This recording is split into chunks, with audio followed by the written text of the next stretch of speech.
Hello and welcome, and thanks for joining us again today. This is your host, Brother T. Glad to be back with you, absolutely, for another inspirational message here on True Thought Spiritual Community.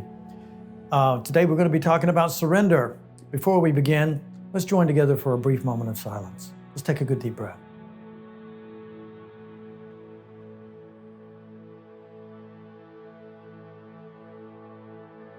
So as we turn within to the heart space, we asked to be joined with the angels and guides and loved ones and family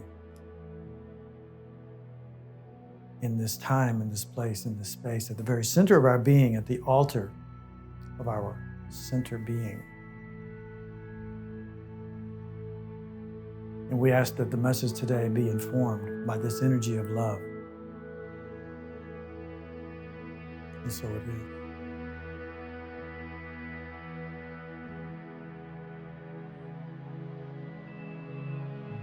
Okay, so we're going to just jump right in.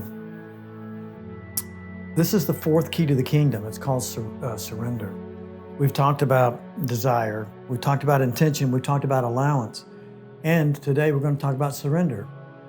But these four keys to the kingdom actually align with the levels of consciousness that we've been talking about as well. And so just to kind of put things in perspective, when we move above victim consciousness, which is the realm of the ego mind construct, we're basically in the desire area of desire, which is manifestor manipulation. And then we move into the intention, which is to keep our desire consistent with the desire of our higher self and setting the environment. And we've had a couple of talks on that. And then we talk about allowance. And allowance and forgiveness go hand in hand. You can't really separate those two. And it's about allowing spirit to be the guide for us, right? But today we're going to be talking about surrender. And surrender is where we go from allowance, which is forgiveness, if you will, being connected with spirit, being channel, being in connection with spirit. That is, I like to talk about that as channel level. But surrender is really the mystic level, where we basically surrender our life, where we surrender our thoughts, we surrender our mind to being joined in union and relationship with spirit. So I just want to share a quick story of surrender that paid off well for me, as an example. It goes back about almost 9 years ago now.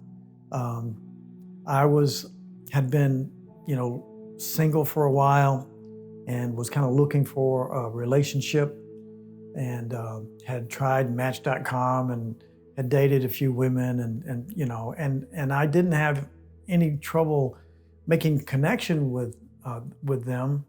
But what I realized was that they were starting to have deep feelings for me, and I wasn't able to reciprocate it. And when I would have conversation with them about this language, about this journey, about this spiritual path, that would really throw them under the bus. And they were like, "Oh, you're a nice guy, Tony, but I just can't handle your spiritual journey. I can't relate to what you're speaking, what you're talking about."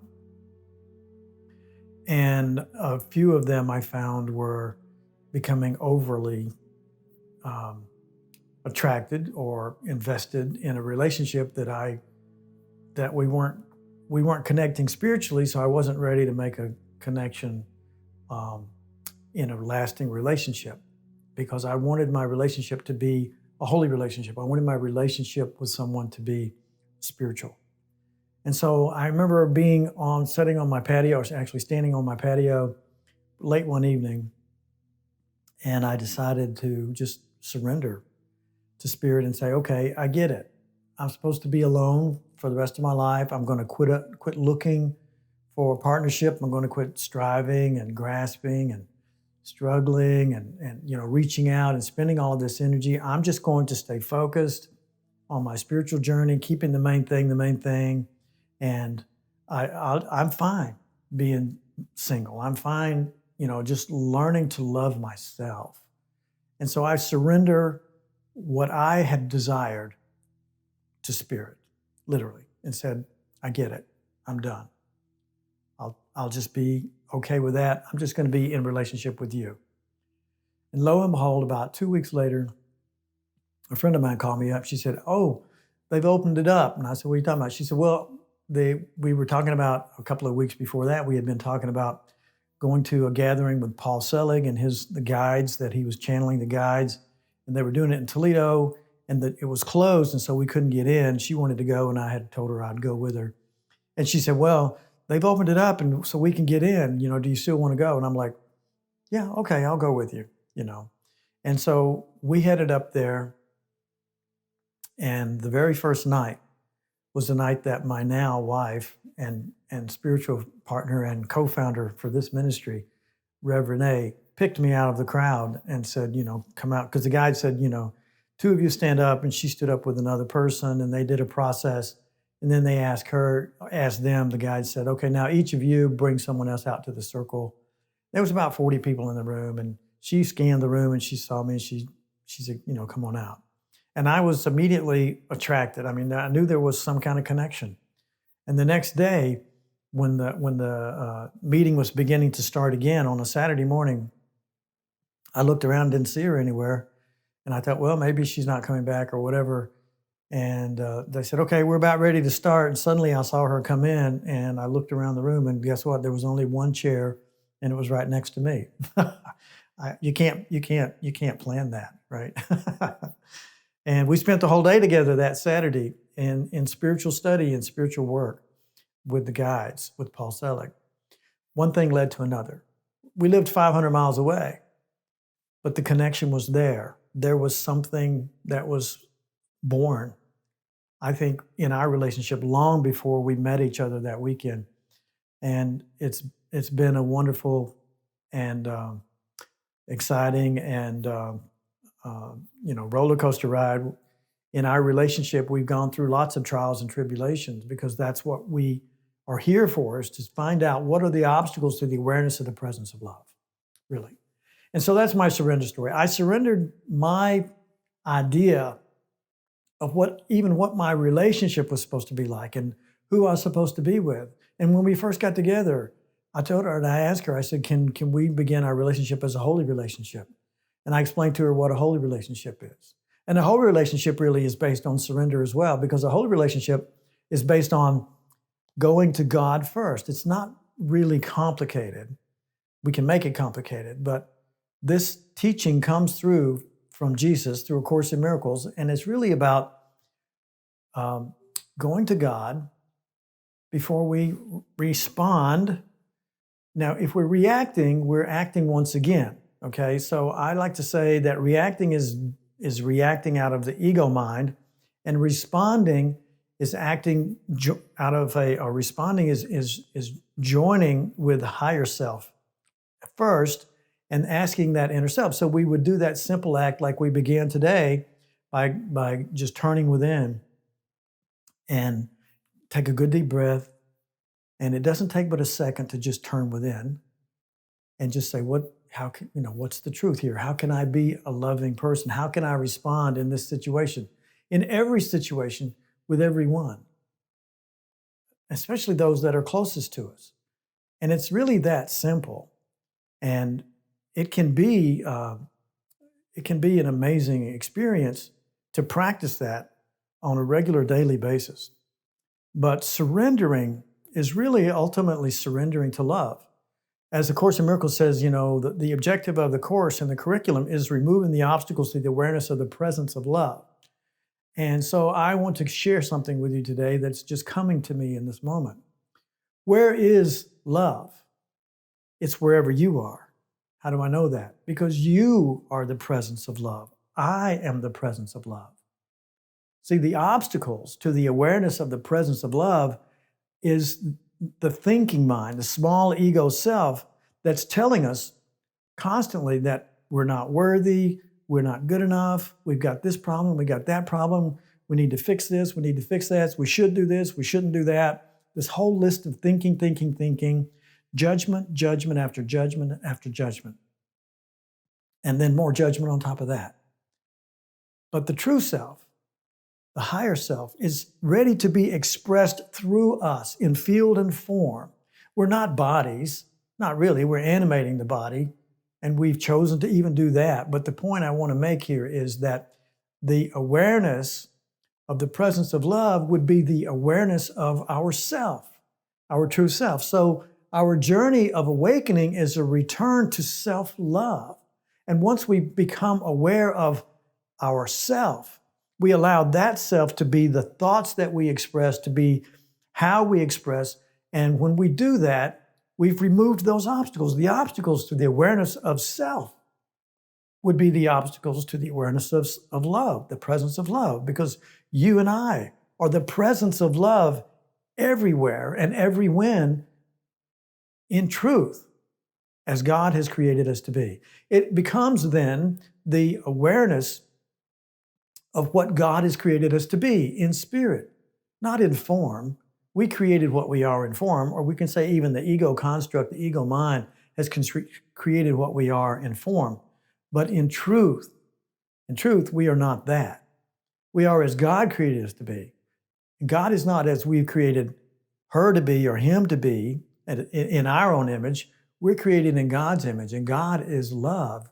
God is spirit, formless and beautiful and perfect and infinite and indescribable and a mystery that we would continue and will continue to begin to understand and get closer to. And in each experience of understanding and knowing that self, because we are moving from two-ness to oneness, from two-ness and separation to oneness and wholeness. And as we do that through our spiritual work, we start to experience something called bliss.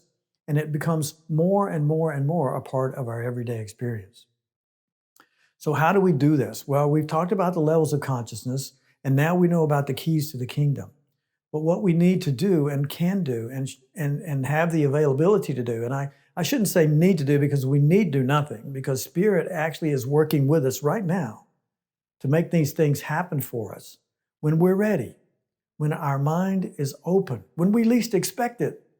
But we need to help ourselves, and I think it's important to do that by studying and making devotion to spiritual work, because then we begin to reprogram our conditioned responses, reactions, I should say, so that we can respond with spirit instead of reacting separately through the ego construct, through the ego mind, the separated self that's always responding, reacting in fear.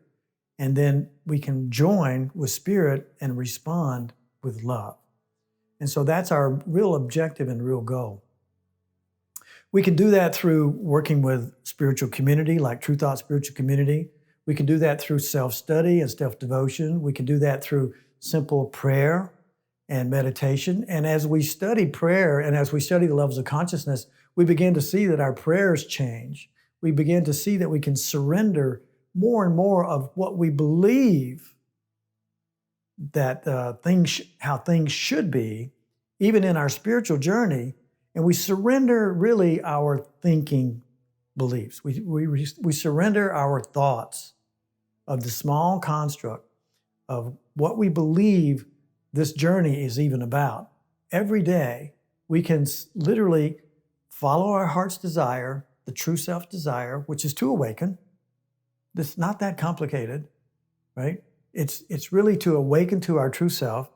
We can create the environment where we have the intention can be lived out and supported daily to achieve that desire of awakened mind. We can practice allowance in whatever's showing up, and through the practice of forgiveness, which is the blessing that we've learned about, because true forgiveness is allowing everything to be just as it is and just as it isn't. And when it comes to judgment, which is what the ego does, we set that back and we say, I'm going to withhold judgment, or I'm going to move back before I gave judgment. I'm going to see, by joining with the inner self, the higher self, the true self, what is the truth? By staying in dialogue and communication with that self, I'm going to ask that self to help me see with this vision, this new vision, what is really going on? Who is this I'm really seeing? How is God seeing my brothers and sisters? Let me see that way. Let me see through the vision of Christ. And so allowance is that third step, and then the fourth step is surrender. Now, I want to add just one more element here, one more attribute that we can use, one tool that we can use along the way. We've talked about forgiveness, that we can use that all along the way through desire, intention, allowance, and surrender. But the other tool I want to share with you today is humility, because all of these things keep going back to this simple truth. We did not create ourselves. We are created as God created us to be. We are the presence of love. So when we remove the obstacles, the thinking mind, to the awareness, who we are, the presence of love, we are that love, and then we can begin to serve the world. We can begin to be the expression of love, perfect, pure love, in a form of bliss that we get to see and experience and be as in all of our activity here in the field of form and the world that we know. So we then can see how when Jesus says that we can be the salvation of the world, that's really how we can fulfill that function. Our function is to be happy. Well, if you're blissed out, I promise you, you're going to be happy, right? We know that, right? It just makes sense, right? If we're not in the mind of the ego, then we're not fearful and we're not judging, so no one is guilty, because we're not using those constructs to paint a picture over the world that we're experiencing. And what we're doing then is really beginning to create, because we're the energy of the Creator. The world we see is a reflective. We are creating heaven on earth, you and I, working together. All of the enlightened ones, the light workers, we're creating heaven on earth by following these simple keys to the kingdom. It's not going to some place other than where we are. It's creating a brand new where we are by taking responsibility for every experience that we have. I'll say that again. By taking responsibility for every experience that we have, we align our desire with Spirit. We set an intention and control our environment to be in a congruent with that alignment. We allow everything that God is being and see through the eyes of Christ consciousness, because we're joining now with that voice, with that mind that knows the truth of who and what we are, that God is working through and as all of us, and the world is changing all around us. It looks like calamity, but what's really happening is we're recreating our experience. If you will allow yourself to see it, you'll be able to see it. It is indeed happening, and you're a part of it, or you're working against it, one or the other. You're either working against it or you're helping it along, because you're the energy of the Creator in action. And then finally, we surrender our thinking self. We surrender our thoughts, the idea, the beliefs that we have, to the way things should be. One more time. We must surrender our beliefs, our ideas of the way things should be to Spirit. And we let Spirit take hold, and we see and attempt to see the goodness that's unfolding in all that we're experiencing. Goes back to allowance and surrender. Allowance and surrender. I believe they work hand in hand. And we've moved right up the ladder of consciousness, and we're now in the area of the mystic consciousness, and we're joined in union and relationship with Spirit, and we become as that voice. We give that voice an outlet, and we become love itself being expressed in field and form. I know it sounds challenging to the small self, and well, it should be, because the small self really is not capable of even knowing itself as love. It makes all this stuff up. But when you're joined with that true self, you're in a place of knowing, and you're then in a place of activity, even more activity, taking even more responsibility in the world of field and form, and blessing the world with your love, with your activity, and with your actions, and your embrace of love. Challenging? We'll see, right? We start by closing our eyes, taking a good deep breath. Let's do that again now. And we say thank you. Thank you, thank you, thank you, Mother, Father, source of all that is, for informing this conversation today and giving us the help, the love, and the support to remove the obstacles to the awareness of who and what we are so that we can be of service in this world, in this dimension that we have created out of our illusory construct of thinking. Father, thy will be done. Thy will be done through us and as us. When you see us, when you see me, you see the Father. I will be that voice today. I'll be the voice for love. I will withhold judgment, and I will, in each moment, negate the opportunity for judgment and take advantage of that moment, that instant, that holy instant, to be joined with you and let you flow through me. I will be the conduit today for love, forgiveness, and joy in the world. And so it is. And here we are. Love you so much, mighty companions, because you are love. I want to be in your company. And I'm so grateful that we are working together to examine these principles of true thought, because they will change the world. And we are in the process of creating heaven on earth. And so it is. We love you so much. Thank you for your support. And you can find us at truethought.org. You can leave comments down below. Thank you for the chatting today with us. And we hope you have a blessed weekend. And we look forward to seeing you again very soon. Bye-bye.